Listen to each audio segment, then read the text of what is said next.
Welcome to Avels Academy. Avels academic maths YouTube চ্যানেলে তোমাদের স্বাগত। আজকে আমরা রে অ্যান্ড মার্টিনের যে সেট 21 আছে ক্লাস 11-এর, তার ম্যাথসের একের অথবার যে অঙ্কটা আছে সেই অঙ্কটা করলাম।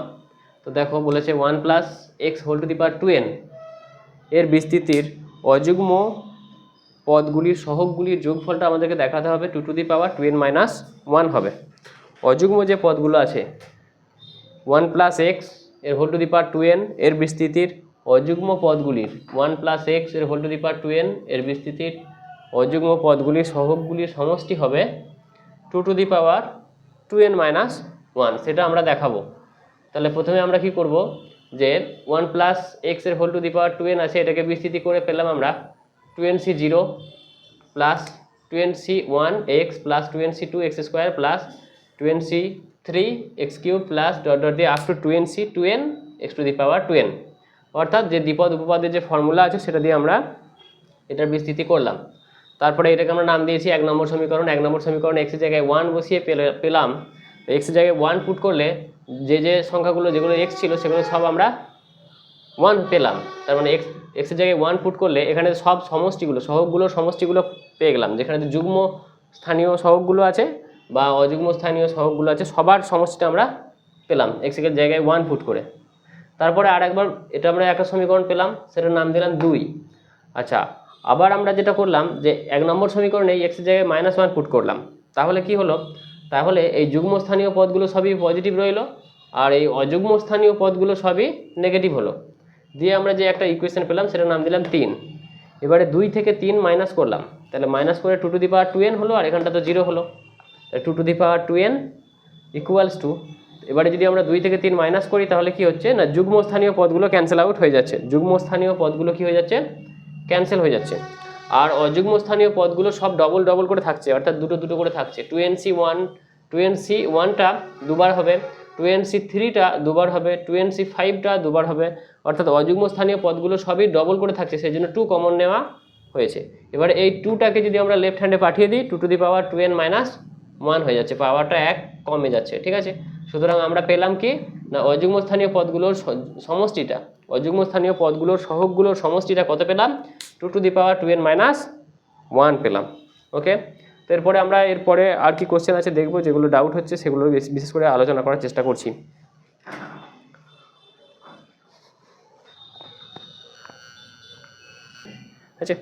আচ্ছা, এরপরে যে কোশ্চেনটা সেটা হচ্ছে 2 নম্বর কোশ্চেনটা আছে, মানে একের দাগেরই 2 নম্বর কোশ্চেনটা দেখো। বলছে ধরা যাক একটা সামান্তর প্রগতি দিয়েছে, বলছে একটি সামান্তর প্রগতির একাদশ ও চতুর্দশ পদ দুটির অনুপাত 7:9 হলে এর দশম ও তৃতীয় পদের অনুপাত কত। মানে দুটি পদ দেওয়া আছে, তাদের অনুপাত দেওয়া রয়েছে। ঠিক আছে, তাহলে 11 মানে 11তম আর 14তম পদের অনুপাত দেওয়া আছে 7:9। আচ্ছা, তাহলে আমাদের বার করতে হবে 10তম আর 3তম পদের অনুপাতটা আমাদেরকে বের করতে হবে। মানে আমাদের বের করতে হবে যেটা হচ্ছে T10 আর T3 এর অনুপাতটা বের করতে হবে। আমরা কি ধরেছি সমান্তর প্রগতির প্রতিটির প্রথম পদ a আর সাধারণ অন্তরটা আমরা d ধরেছি। তাহলে T11 এর যে ফর্মুলা a প্লাস T11 সমান a প্লাস হয়ে যাচ্ছে 11 - 1 × d, তার 10d হয়ে যাচ্ছে। একইভাবে T14 এর মান পেয়ে গেলাম a প্লাস 13d। তো এদের অনুপাত বলে দিয়েছে 7:9, দিয়ে আমরা ক্রস মাল্টিপ্লিকেশন করলাম এখানটা, দিয়ে সবগুলোকে একসঙ্গে করলাম, দিয়ে d এর মানটা আমরা পেলাম কত, 2a, d সমান পেলাম 2a। এই d এর মানটা আমরা বসিয়ে দেবো আর কি। অর্থাৎ T3 আর T10 আর T3 এর অনুপাত যখন লিখেছি, তাহলে T10 হয়ে যাচ্ছে a plus 9d divided by a plus 2d। তো a প্লাস 9d এর জায়গায় লেখা হয়েছে কি a প্লাস 9 × d এর মানটা বসানো হয়েছে 1 থেকে। সো এখানে লিখে দিতে হবে যে 1 থেকে পাই, 1 থেকে পাই, এখানে লিখে দিতে হবে যে 1 থেকে পাই। তাহলে আমরা এটা a plus 18a plus 18a by a plus 4a, তার মানে সমান হচ্ছে 19a/5a, 19a/5a। তার মানে এটা ক্যান্সেল আউট হয়ে গেল, 19:5। So the ratio of T10 and T3 is 19:5। ওকে,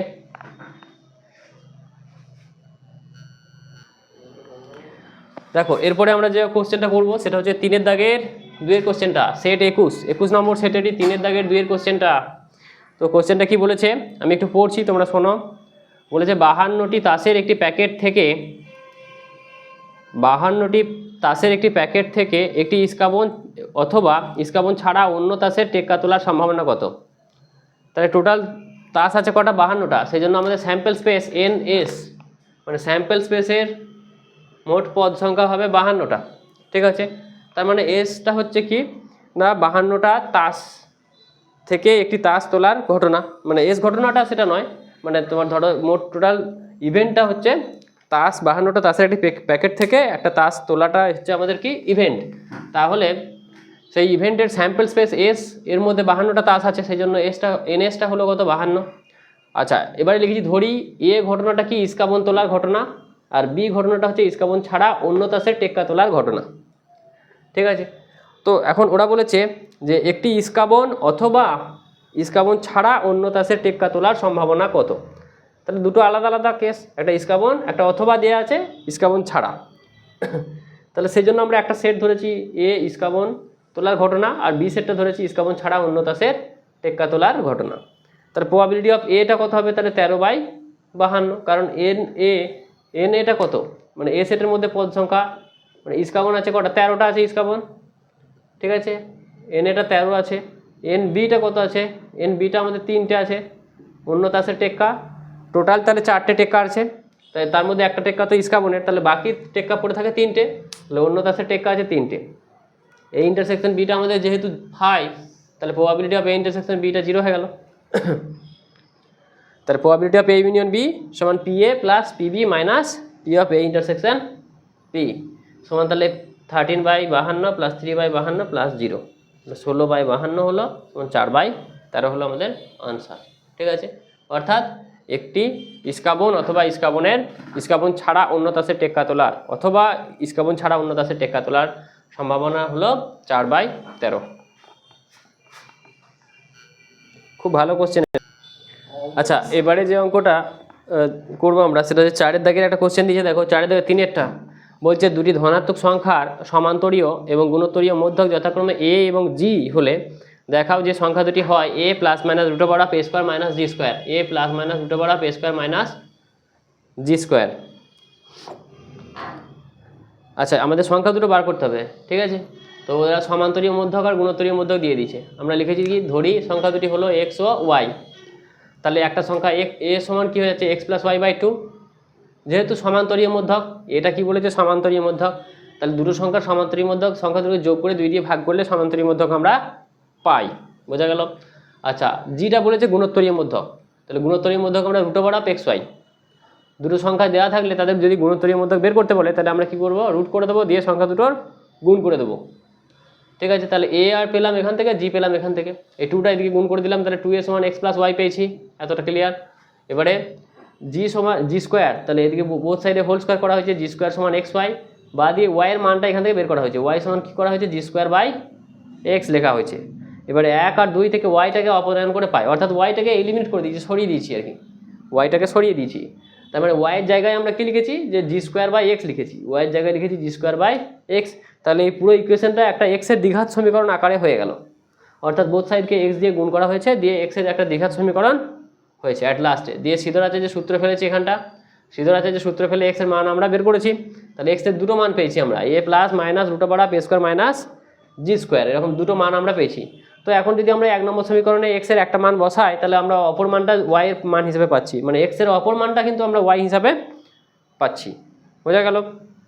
আচ্ছা, তাহলে 1 নম্বর সমীকরণে x সমান a plus root over of a square minus G square হলে y এর মানটা পাচ্ছি এটা, আর x সমান এটা হলে তখন y মানটা পাচ্ছি আমরা y সমান a plus root over of a square minus G square. অর্থাৎ সংখ্যা দুটি হলো কি না a plus root over of a square minus G square. Okay, অর্থাৎ তাহলে যে দুটি সংখ্যার সমান্তরীয় মধ্যক a আর গুণোত্তরীয় মধ্যক g দেওয়া ছিল, তাই সেই সংখ্যা দুটো কি হলো না একটা হলো a plus minus root over of a square minus G square. ঠিক আছে,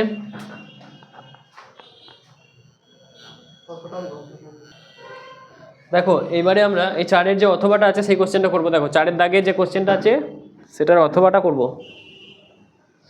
তো অথবা যে কোশ্চেনটা আছে সেটাতে কি বলেছে? বলেছে এসএন একটা সিরিজ দিয়েছে 1 plus 1/2 plus 1/2 square plus dot dot দিয়ে up to 1/2 to the power n-1, এই যে সিরিজটা দিচ্ছে তার যোগফলটা দিয়েছে আমাদেরকে এসএন বলে দিয়েছে ওরা। তো এখন বলছে যে এন এর ক্ষুদ্রতম মান নির্ণয় করো যাতে করে এটা ঘটবে, মানে 2 মাইনাস এসএন এর মানটা লেস দ্যান 1/100 হবে। এন এর ক্ষুদ্রতম কোন মানের জন্য 2 মাইনাস এসএন মানটা এর মানটা লেস দ্যান 1/100 হবে। তো আমরা কী করেছি, প্রথমে এসএন এর ভ্যালুটা আমরা ফাইন্ড করেছি। তো এসএন সমান a into 1 minus r to the power n by 1 minus r এর ফর্মুলা ফেলেছি। এই যে ক্ষেত্রে আর এর মানটা লেস দ্যান 1, সেই জন্য আমরা a into r to the power n minus 1 না করে 1 minus r to the power n divided by 1 minus r করেছি।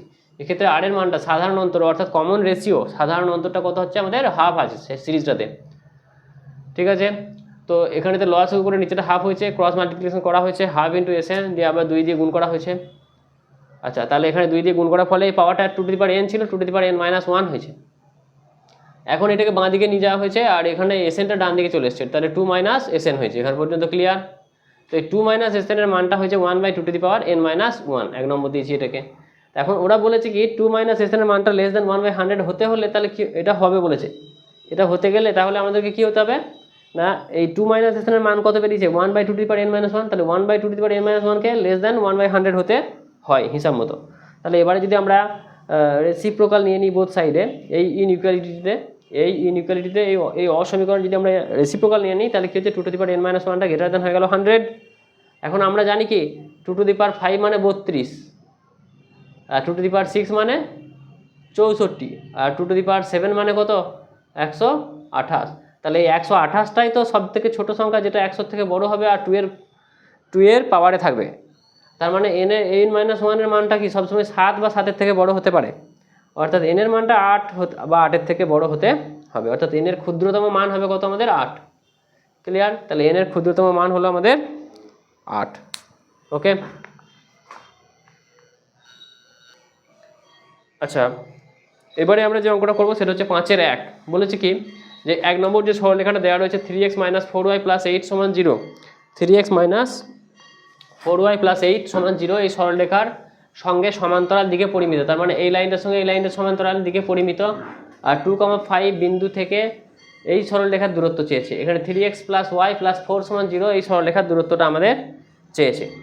তো সেই জন্য আমরা অঙ্কটা কি করলাম যে 1 নম্বর সরলরেখার সমান্তরাল যে কোনো সরলরেখার সমীকরণ হয় 3x minus 4y plus k সমান 0, যা 2,5 বিন্দুগামী হলে এই বিন্দুটা এখানে বসানো হয়েছে, দিয়ে k এর মান বার করা হয়েছে 14। এখন তাহলে এই যে সরলরেখাটা দেখা যাচ্ছে PQ সরলরেখাটার সমীকরণ আমরা পেয়ে গেছি, সেটা হচ্ছে 3x মাইনাস 4y প্লাস 14 সমান 0।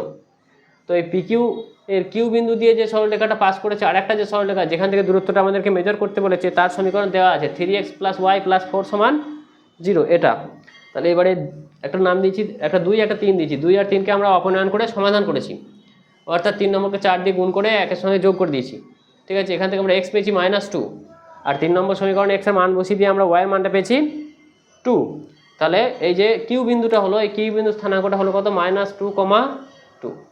এবার তাহলে আমাদের PQ ডিস্টেন্সের ফর্মুলা দিয়ে বের করতে কোনো অসুবিধা হবে না আশা করছি, বোঝা গেল।